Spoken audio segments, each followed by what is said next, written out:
Hi everybody. It's Elizabeth Estel at Homeschool Christian Mom, and I wanted to talk to you about teaching your kids how to share.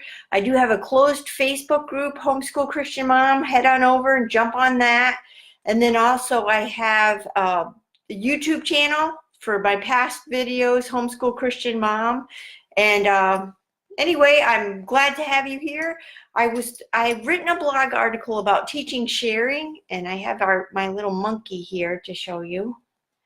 This little monkey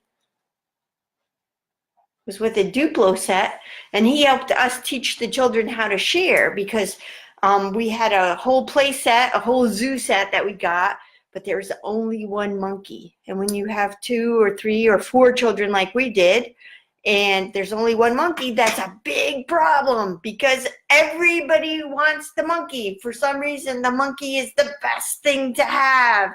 And so we had to do something. So when their fighting came about the monkey went up on top of the refrigerator and stayed there until everyone could negotiate how they were going to get along and play nicely with the monkey. Then the monkey could come back down, everybody could play. And then if there was fighting again, monkey had to go back up on the refrigerator until people got along again.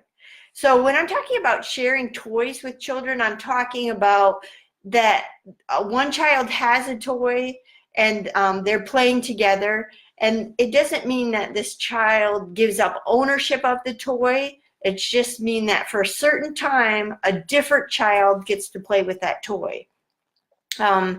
This sharing has a limited time frame. And one reason this can be confusing for children is we use the word sharing in different ways, like, oh, we're going to share our home with someone, or we're going to share our cookies with someone. Well, you're really not sharing your cookies. You're giving cookies to someone because it's not for a limited time and you don't want to see the cookies again. So there can be confusion. We have to remember that we're talking to children and they don't always understand what we mean when we're saying that we're sharing something. So we have to explain to our children what sharing is. It doesn't mean this is mine and you can't have it.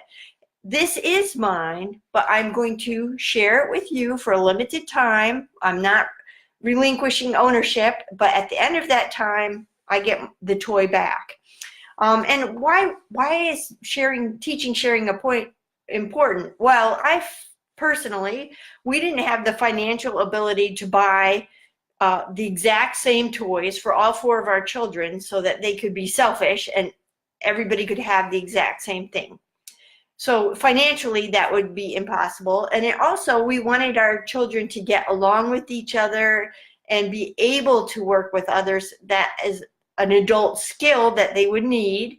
And then we wanted them to be able to do that as children. And sometimes it was a selfish reason. They needed to be able to play with each other so I could fix dinner. And I wasn't always just separating these fights over and over again. They needed to be able to play nicely together. Let's see. Sharing involves kindness, empathy, compassion. And I wanted those character traits developed in my children. And then a child may have had an experience where they were sharing a toy with someone and it came back damaged. So there's a lot to that. Was it purposefully damaged? Did some child rip the arm off the dolly on purpose just to be mean? Or was it a poorly made dolly and the arm just fell off? And so you have to differentiate that with your children and say, oh, I can't believe this dolly wasn't sewn on well. We'll sew it on again, or we'll glue this, or whatever happens. Or are there toys that are maybe they're too valuable?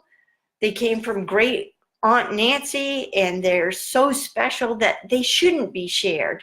So don't set your children up for failure by having a toy that's very valuable shared with a child that may be too young or too rough for it and it gets broken. That's a bad sharing experience. That's a bad sharing experience for an adult. So there's a lot of dynamics to sharing. Hi, how are you? Glad you're joining us. Elizabeth Estel at Homeschool Christian Mom. We're just talking about sharing, and what happens if a child does purposefully break one of your child's toys? So if it would be nice if every parent said, oh, I'll replace that, no problem, here's $10 or whatever it is to take, but it may not always happen. I generally say it is not worth the relationship of a person to push that issue. It's not worth it with another parent, say, oh, it's okay, we'll deal with it, no problem, whatever. If it's more valuable than that, it shouldn't have been shared in the first place. So how does this negotiation work with children like with our little monkey? It says, Mommy, can we have the monkey back? I'm going to play with him first, and then my sister's going to play with him for 5 minutes. Okay, if that works, that's good. But if that doesn't happen, I'm taking monkey again. And then, so we did that for years. And then when my kids were older, I wrote a little monkey poem somewhere here. And I actually ordered little monkeys for them, wherever he is here. These are now called vintage Duplo monkeys. Here, he's hopping around here across. And I wrote a little poem and I gave it to the kids as adults one year. When you were a child with Duplos, we would play.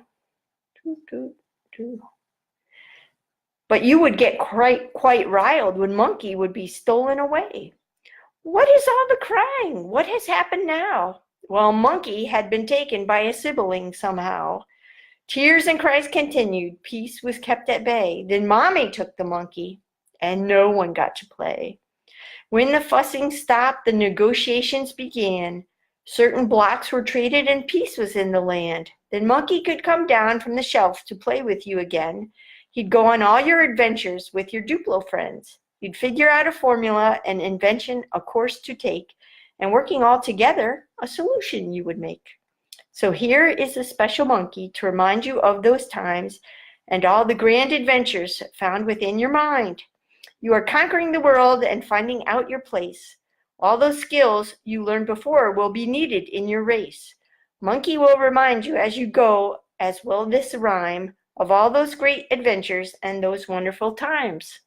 So your kids might not have a monkey they like, but they might have a different toy that they like and that you can use to help teach your children to share and to play together. So the question may come up, hi Melinda, glad to have you join us. The question may come up, did we always require our children to share? And we did not. On birthdays, they did not have to share on their birthday itself. They did not have to share any of their birthday toys.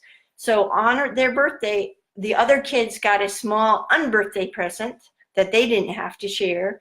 And so there wasn't that fighting with birthday toys. And then we also used some toys just to teach sharing and negotiation and working together. Then I have this example behind me. This is the K'NEX Screaming Serpent roller coaster kit for children 10 and up, 6 feet long and 3 feet high. And we got it for the kids one Christmas. They could only work on it if they were working together. As soon as they started fussing or fighting, everybody had to stop working on it. I mean, I made them stop. And they would sit there like making faces at each other. Oh, I can't believe you're doing this, Mom. I want to put it together, and she's got the pieces or he's got the pieces, and they just glare at each other. Finally, they'd be like, oh, okay, well, I guess you can do this part, or I guess you can do that part, and everybody'd calm down. Okay, they could get back working on it together. So the first time they put this kit together, it took 4 days, 5 days. The second time they put it together, it took half a day, and then they could have fun playing with it. So sometimes it's good to have a toy that you just use to teach something like that. And we have loaned this out to people in our homeschool group to let them use it the same way, to teach sharing or to teach negotiation skills. And plus, it's a great fun toy. It has, I don't know how many pieces it has. It has a lot of pieces, and it's fun to do. So I hope those are some good ideas for you for sharing, teaching, sharing with your kids, whether you have a little monkey like this or not, something to help your kids learn. And my invitation to come to Christian Homeschool Mom. Find my Facebook closed group and join it. I have the YouTube videos, Homeschool Christian Mom. And if you know of anybody who would appreciate joining, share this with them. We're glad to have people come. I have a real heart for helping homeschool moms because I remember what it was like when you're just frazzled all day, and I want to be your personal cheerleader to help you as you train the next generation of homeschool Christian kids. Thanks so much for watching. Take care. Bye-bye.